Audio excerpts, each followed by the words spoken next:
are opportunities? What are things that you think are possible? What are the opportunities that are facing you? I see a hand. One of the reasons I wanted to come tonight, I know of a situation where there is interest in kudzu. They are researching that as an alternative heat source.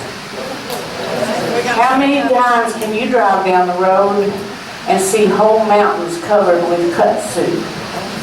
There are individuals that are interested in coming to our county and holding seminars to teach people how to use kudzu to make grapevine wreaths, baskets, any kind of thing like that. You know, if there was ever anything that's available to us, that's free, that's reproducible, kudzu. They even have kudzu jelly. So I think that's, to me, that was the cry of my heart when I heard about this meeting tonight. You take, for instance, their big rock. Somebody mentioned their rock. There is no other place that has a rock that has 7 different civilizations represented on that rock that predates everything way back before Columbus. And it's just sitting out there at the park. Our children in our schools don't even know what's there. I bet half of the people sitting in this room don't know what's there. And there is these opportunities. All right, what opportunities exist for you? When you think about the future, come on, Clay, our friends from Clay, what is it? What are the opportunities that are out there for you? I feel like since we live in southeastern Kentucky that we can use the Appalachian culture to our full benefit, whether it be crocheting products, bluegrass music, utilizing the scenery around here. It would bring in tourism, and Appalachia is a dying art now. People don't know how to can or anything. And people outside of here really enjoy stuff like that, and I just feel like it would really benefit us if we're to use it. That's a great suggestion. Did you get all of that, the canning and that type of thing? The LPO project, I went up there the other day. It's got 3.5 miles from the parkway. It's a beautiful road. If you haven't been up on the mountain, as we call it, on the parkway toward Big Creek, take that road. It's really impressive. Good opportunity we have there. We can do whatever we want to up there. Anybody else back here? Tourism. We finished the swinging bridge downtown, and I'm an out-of-towner. I've only lived here for 2 years. But we started a web page called claycountykentucky.org, and we're getting a lot of hits on it now and everything, and we're amazed of the people that live out of state that want to come down to walk the swinging bridge. They are just amazed by it. They can remember them. Some people that had lived here years ago moved away, and now they want to come back again to be able to walk that bridge because they did it when they was a kid going to school. And we've been out driving the county looking and taking pictures, and so far we have counted 10 swinging bridges, 11 he says. And some of them are in disarray that, you know, they would need rebuilt, some are beyond being rebuilt, and some are still walkable. But that's something that tourists want to come and actually do here. And she was saying earlier here about Appalachia, of just the community as a whole, the people. We've already had people come down and stay with us that just enjoyed the tour that we gave them of the county, to see the bridges, to see downtown, even though it's not the greatest, biggest town, but it was great to walk into the little shops, talk to the people, and so promoting tourism to get people to come here. Yes. I just attended a class last week at Brishy Ford Institute, and I took the class on trail towns, and we can do this. We we will start developing trails for hikers and bikers and horse trails. And also we may possibly work on ATVs. But at the end, when they get through the trails, then the people come to town and they spend money, and so that's an opportunity for new businesses. And just like the gentleman said over here from motel, that's another project that we're thinking of, is to be able to rent ATVs and to rent bicycles and different things like that. So when they come in, we will have those available. Anybody else back in this area? Yes. We're just now working on our new folk life theater group called Monkey Dumplings. It's going to take the stories of our people and put them on stage. Please buy your tickets early. They'll be limited, of course, but it'll have stories and songs of our people. And I think that this is something that's really going to take off. All right. Yes. You know, we have the great opportunity. We've got the old Langsford Salt Works. It's over in East Manchester where the cabin was, where one of the major battles in the Civil War was fought right here. Have you ever been to Wildcat Mountain?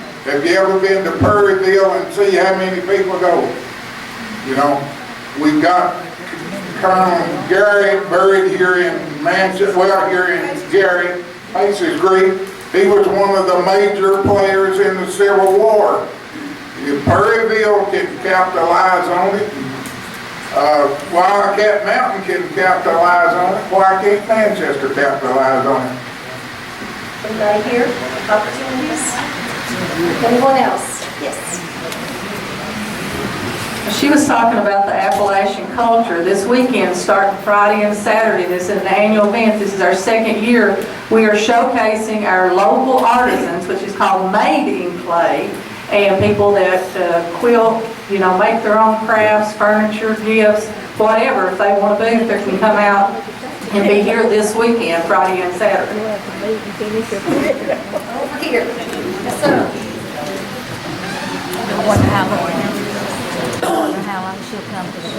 I think that maybe one of the problems we have, every single idea here that I've heard has been a good one. From the quilting and the crafting and the Appalachian music and the crafts and everything else, every single idea here is a good idea. But we've had them for so long and so many times they haven't come true. The question is why? Are we doomed? Are we retarded? Are we backward? Do we carry a bad reputation? What is it that keeps great people that are determined, that are faithful, that are committed? What keeps this from happening? Why? There's a physicist term that they use called critical mass. Clay County has never achieved on almost anything except a couple of basketball teams in the 50s and the 60s and the 80s. We've never achieved critical mass. Critical mass is what it takes to start a reaction that then continues on its own power, and it grows and it expands. And I believe it'd be wonderful if we had enough quilters like Paducah. They've built an entire artisan community. We've got the Waihala, where if we could develop a community-wide plan for an old town, hiking trails, because from the Waihala you can hike all the way to Beach Creek, then you can take off to Crane and go up to Locker's Creek, and on and on and on. But we don't have critical mass. Now these folks are here and they will tell you, and after I finish this statement, the majority of you will probably decide that, well, Scott's only 64, but he's gone over the pale. And let's ease him down to Laurel Creek and stop Linda's suffering and everybody else's. But honestly, folks, what you need, whether it's the biggest ball of string in the world or the biggest something else, whether it's the Crystal Cathedral in California or it's the Half Dome in Yosemite, it's the biggest. It's the best. Now, what in this world could we ever do in Clay County, Kentucky that would bring people from Australia, from China, from Russia, from all around the world here? The Smoky Mountains gets 9 million visitors a year. What could we do that would get 4.5 million of those Smoky Mountain visitors to come to Clay County? And you're thinking, golly, what in the world? All we got to do is build the biggest and the best. We got 1,100 acres with more acreage that can be bought up here where the new road is. It's an industrial site. 1,100 undeveloped acres with a huge building, 4-phase power, 500,000 gallons of water, and a brand new road, and it's empty. What can we do that would make that park become critical mass for everything everybody in this room has ever thought of or ever dreamed of? And the answer is build the biggest something in the world on that mountain, where you've got a new road coming from every direction. And what can that be? And I'm going to quit right now in a second. I know you're in a hurry. But seriously, folks, the one thing that no one has ever done when I gave this speech to them or gave this talk to them, no one has ever said why we couldn't do it, except, Scott, you can't do it. Let's build the biggest monument, and I don't care if it's Daniel Boone or Hal Rogers. Let's build the biggest monument in the world to something. How can you afford it? There's one monument that we can build of a historical character that plays to our faith, it plays to our history, it plays to our origin, it plays to our future. And it can be done. Let's build a 1,000-foot tall statue of Jesus on that mountain. Somebody said, but Scott, if you build the largest statue of Jesus on that mountain in the world, what if somebody wants to build one of Gandhi? Or somebody wants to build a Buddha? I don't care. My Jesus can stand up to any one of them. And as long as it's the biggest, as long as it's the best, as long as we turn it into a national park, it can happen. How do you pay for it? And then I'm through.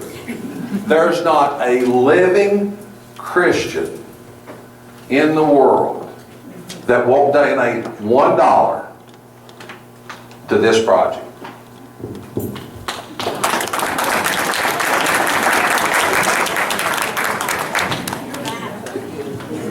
Well, I have like 1,000 ideas, so I'll try to be brief with them. He set it up, I'll try my best to knock it down. Not the idea, but, rolling pins. I think that's an awesome idea, the idea of building a giant Jesus statue, because we have a lot of people that come from all over the country, even from Canada, to Best Western, because of that documentary we did on our faith.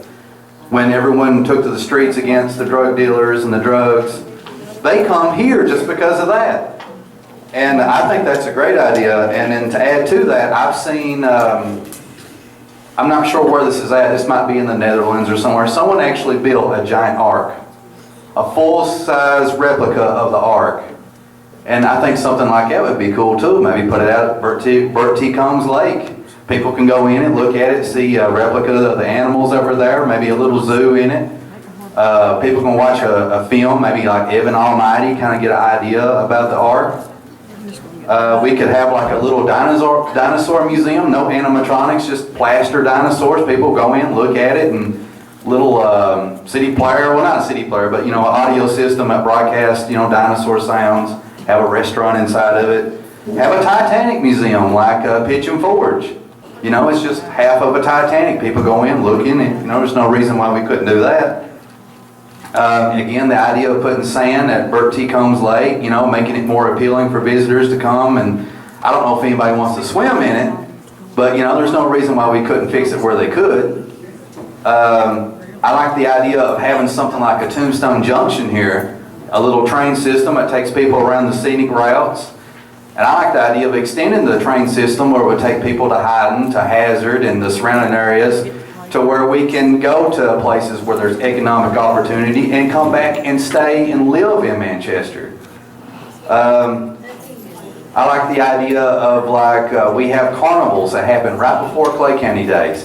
Why can't we have the carnival happen on the same day as Clay County Days? That doesn't cost any money. And then last two ideas is recently a friend of mine, he went to Louisville, and there's a city, he said, that was exactly like Manchester that had been dead for a couple of decades. And the people in Louisville got together and they brought it back to life. They took old houses and made restaurants out of them. They took a big factory, renovated the entire factory, and people have weddings and big events in there now. And it's like a very happening place. And also there's a creationist museum halfway across Kentucky, and there's visitors from all over the world that come there. So I really like his idea about the Jesus statue. I think that, shows the character of our people. If we could do one thing, I would love to do that, or the ark, or any of these other ideas. But that's all I got to say about it. Thank you. All right, who hasn't spoken that had something else to add to opportunities? Yes. We've hashed this out before, but one of the ideas that came out of a committee meeting is a dinner train from Manchester to Barville. And I think that would be super, like on the weekend, have a dinner train. And the next thing, if you were at the Fall Fest, there was a community of pioneers set up, and they were so excited to show their crafts and everything. And so when I was talking to some of them, they would like, stay in Clay maybe to do this, to try to get a grant to bring in people from all over, and we could set up a camp for pioneers. Friday, the school children could be taken down there. My grandchildren made ropes Saturday, and there was a lot of super things. We have people in Clay County that's really excited about and really passionate about dressing up as pioneers, and they were fixing blackberry dumplings and all this. But if we could do that like a weekend, people would come in. I like to go over when the Cherokee come in to their fest, so there's a lot of things that we could do. And that's just something I'm passionate about our history. Our history is very important here. Thank you. Yes, sir. I would like to meet this group of people sometime when I had time to explain about this rock in the park. We have 2 inscriptions in Clay County that have Greek and 1st century Hebrew inscriptions, Christian inscriptions. I don't know of anywhere in North America that you'll find this. And we can prove this beyond any shadow of a doubt. Somebody was here in Clay County. If they were not one of the apostles, they were somebody that you read about right now in the book of Acts, probably in the community of the Apostle Paul. We had writings in the Ogham alphabet from the British Isles. The oldest one there is 900 BC, and it's from the Libyan dynasty of Egypt. I could go on and on. But our teachers and preachers and community leaders should hear what I got to say. If I can't convince my people, my family here, we just well forget about it. But last Sunday I had the privilege to take a group of about 40 people down around here. From Costa Rica and Mexico, we've had people here from Canada, from Wales, Midwestern Epigraphic Society people from all over the United States. And I would love, and I think it would be in our interest to do that.